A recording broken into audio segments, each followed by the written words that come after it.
National Geographic defines erosion as the geological process in which earthen materials are worn away and transported by natural forces such as wind or water.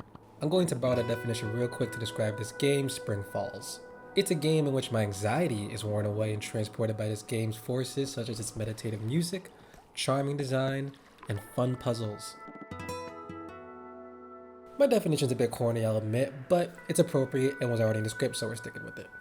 I had this little puzzle game suggested from an article from the crew at Aftermath that was highlighting the Palestine Relief Bundle on itch.io, which was an amazing $8 deal for a great cause, but is no longer available anymore. Luckily, because it blew past its goals. Now, the $8 deal of the bundle was more than worth it because I had played some of the games in the bundle already for more than $8, so it was something I would have recommended regardless.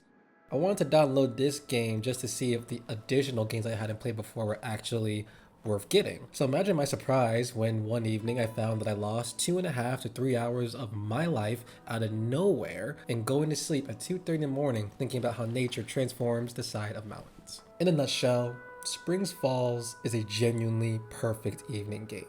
It's short, the game design is incredibly straightforward, and had I started earlier that evening, I probably would have finished all 60 levels in one sitting. See, all you're doing is lowering mountain stones, or as environmental experts say, erode mountains, in order to grow flowers. And as you might have figured out by now from just looking at the screen, it's all you can do. Lowering the size of these mountains is the only game mechanic you have throughout the entire 60 levels. Yet despite this one-directional method of game progression, the game doesn't get boring.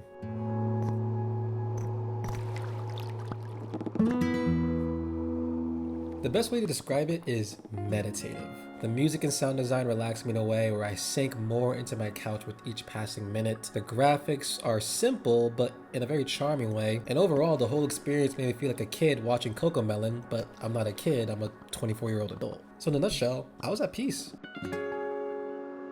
And what's magical about this game and what I think made it worth highlighting is that the feeling never disappears. Even when the game starts adding new elements to the puzzles. Like the rest of the game, these additions are uncomplicated. One being that you're introduced to land that can go up one level should it get water, and the other being waterfalls that can either drown the whole area or become a beautiful feature of a mountainside garden depending on how many times it takes you to solve the puzzle. Now the complexity of the puzzles does increase with these new elements, and it personally took me a bit longer, and one deep breath, to get through a few of the levels, but it was never frustrating to the point where it overpowered the actual tranquility the game grew in me. More than anything, these new features of the landscape just kept the experience fresh. They only aim to add to an experience that doesn't want to overwhelm you, but instead put you at ease for a few hours. Hell, I go as far as to say that this game has replayability for anyone who just wants to do something relaxing, even despite the fact that the puzzles will be familiar to them.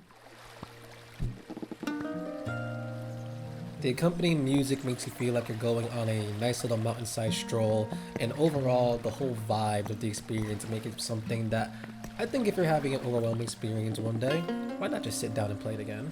So, if you ever have an evening where you want to stay in, relax, and don't have enough money for edibles to unwind, or just took an edible and want to play something that'll accompany the high real nice, I'd highly recommend this little gem.